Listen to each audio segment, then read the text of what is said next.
dinosaurs. The mere mention sends the mind racing. Crazy, massive creatures that roam the earth and basically took crap from nobody. They are that sort of rogue element in the game. That whole idea of, kind of surviving while you're being hunted. To fight dinosaurs viciously, intimately, hand to hand, hand to teeth, kill or be eaten. This is the foundation of Turok. It is a name that has become synonymous with dinosaurs, video games, and the first-person shooter. It is a saga that reaches back to a more primitive time.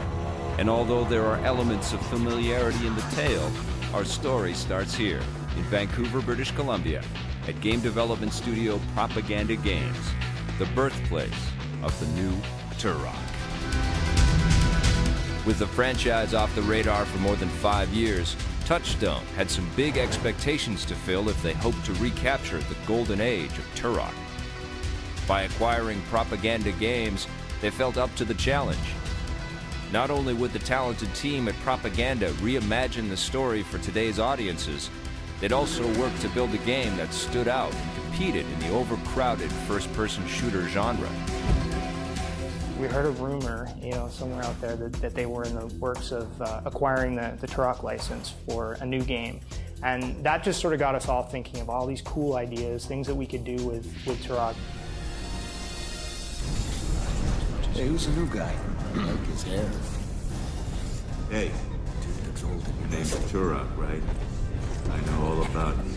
Turok is very much a reimagining of the Turok franchise. When we looked at it and said, what does this franchise mean for next-gen gaming, to update it to what the first-person shooter player wants these days, but to still keep the heart and soul of what the franchise is intact. The cost of entry in that genre is huge. It was something that we entered into with a bit of trepidation. We really looked at all of the shooters that were out there and tried to take sort of best in breed as far as what the cost of entry stuff was, and tried to sort of match ourselves against each of those, and then bring things that were totally new to the genre.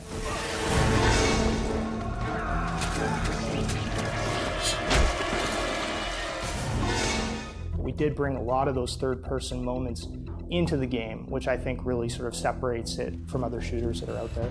Over the years, first-person shooters have tried every conceivable adversarial gimmick, but in the end, it has always been simply player versus enemy.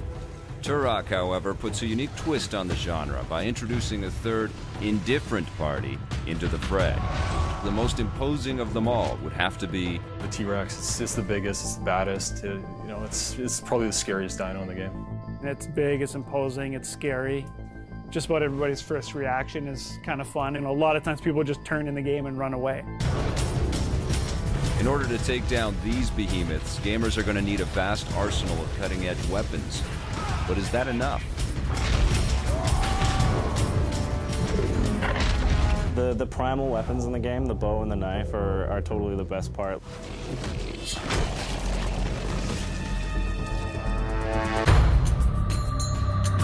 With the addition of an original soundscape, a cinematic musical score, and a first-rate cast of actors, the new Turok is born. I guess we can skip the usual training BS. There was a lot of interest when we started pitching the story and sharing the script around. It's a pleasure to do things that are smart and well-written. Sort of takes your game up a couple of notches. From an initial pitch to Turok's concept art, to the game's programming, and then product testing, we'll investigate every aspect of development. Stay tuned for more of Awakening the Giants, the making of Turok.